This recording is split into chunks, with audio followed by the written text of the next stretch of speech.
Hey everyone! We just wrapped up an amazing holiday trip to Asheville, North Carolina.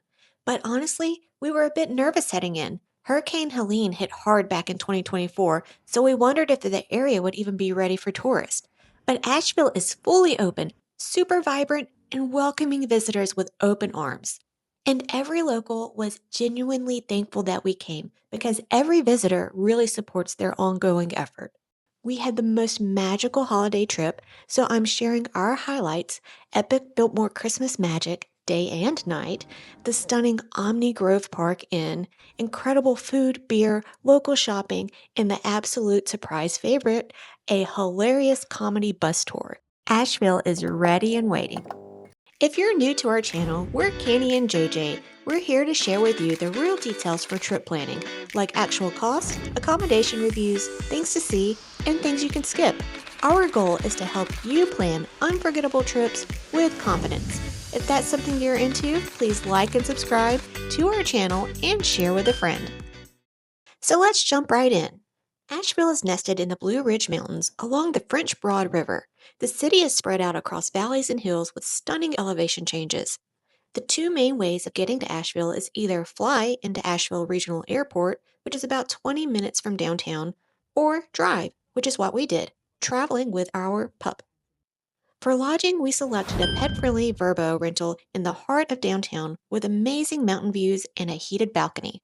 Now let's talk about things to do in Asheville. One of the main attractions is the Biltmore Estate. One thing to make note of is that the Biltmore Estate is not within walking distance from the downtown area, so you will have to drive about 20 minutes through this 8,000-acre estate to even get to the main house. You can use an Uber, but you'll need to be dropped off at the designated rideshare area, which is not directly at the house. From there, you can take a complimentary shuttle from the park and ride to the main house. However, if there's anywhere else you're wanting to go within the estate, it's going to cost you about $15 per person to take the Biltmore Connect shuttle service. The next thing that you're going to want to know is that the tickets are pricey. We paid about $155 for each adult evening house and grounds ticket. The price fluctuates daily, so you may want to go online and look for midweek discounts or any type of online booking offers. With our tickets, we got parking, evening passes to the house with guided audio tours, a wine tasting, and daytime access to the estate grounds, which could be redeemed either the day of our tour or the next day. Splitting up our visit over 2 days really helped us to avoid fatigue because, let me tell you, there is a lot to see here.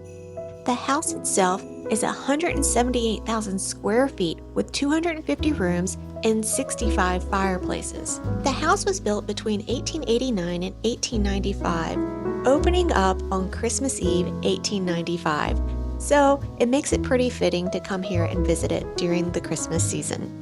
Every room in the house was transformed. Around 36 hand-decorated Christmas trees were inside, not to mention 75 more across the estates like the winery in Antler Hill Village.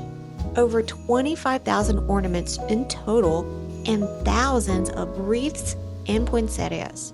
Planning for all this takes about a year, and decorations actually start going up in mid-September. One downfall to visiting in the winter, it means that the gardens aren't blooming, but there is a really nice conservatory greenhouse where you can get your plant fix on.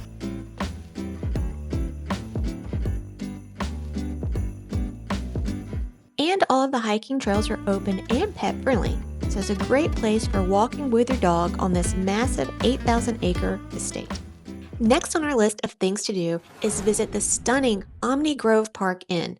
Built in 1913 in just 1 year using local boulders from Sunset Mountain. It's a historic arts and crafts masterpiece and on the National Register. Presidents like FDR, Eisenhower, and even Obama have stayed here. And if you're looking for Christmas spirit, this place nails it. Decorations are everywhere. And the star of the show is the National Gingerbread House competition, which made a huge comeback in 2025. With over 235 entries from 25 states. These gingerbread houses are fully edible and they're judged by pros with prizes of over $40,000. The gingerbread competition was running from November 18th to January 4th, so we were able to catch the tail end of it, and let me tell you, it was incredible.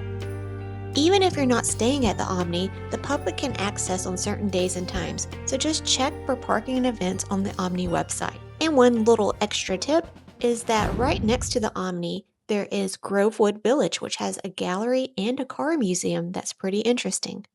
We had some delicious food and drinks in our time in Asheville, so now I'm going to share some of the highlights. First up, Double D's Coffee is a fun English double-decker bus with quirky vibes located in the downtown area. One thing to know about this is that they only take cash. Next up is Whole Doughnuts. They are not directly downtown, so you will have to drive to them, but they make fresh-to-order donuts. But a pro tip is arrive early. We did go one day and it was so crowded we couldn't park. Keeping with breakfast theme, next up is Butterpunk in the Arts District. They had some fantastic biscuits and coffee, but I think the standout was actually the cinnamon roll. Liberty House Cafe is also another great place for breakfast or brunch, but the line can get a bit long, so you might want to get there early. They have plenty of outdoor seating that also has a heated patio. I was pretty impressed by their New Year's Day special, black-eyed peas, greens, pork belly, and cornbread. A southern good luck for the new year. For dinner, we had Ukiah Japanese Smokehouse. There were so many things on the menu that looked fantastic that we couldn't choose, so we decided just to do the chef's tasting menu, and boy was it a lot of food. But they had the best peppermint espresso martini that I have ever had, and the coconut cake dessert was unreal. Our last dinner was at Posana in downtown. Reservations must be made. The pork chop from their main menu was absolutely fantastic. If you're into beer, Asheville has around 50 to 60 breweries in the metro area alone. It's one of the highest per capita in the US. Many are located in the South Slope area of downtown, which is very walkable from our rental. Most have a spacious outdoors with heated areas and are pet friendly. Some also allow dogs inside too, like Green Man Brewery, one of the oldest, and Wicked Weed's Funkatorium with some amazing sours. And the last thing on our list to do, which ended up being the unexpected best, is LaZoom Comedy Bus Tour. We did the Hey Asheville Comedy Tour, 90 minutes of nonstop laughs on an iconic bright purple open-air bus. There are professional comedians that do wild improv, slapstick skits, and special characters, all while also cruising around downtown and giving some great facts about the city. I'm gonna tell you, I think you worked a little harder than I expected. Asheville exceeded every expectation, from pet-friendly everything to holiday wonders. You definitely need to go visit. Your trip is going to help them out big time, and they are so thankful. Asheville is open, magical, and grateful. If you want to book this trip or any other adventure, head over to kinnyandjj.com. Just fill out our quick travel booking questionnaire. We are officially powered by Fora and can help you with all your travel needs from planning to perks. Thanks for watching. We'll be back soon with more videos.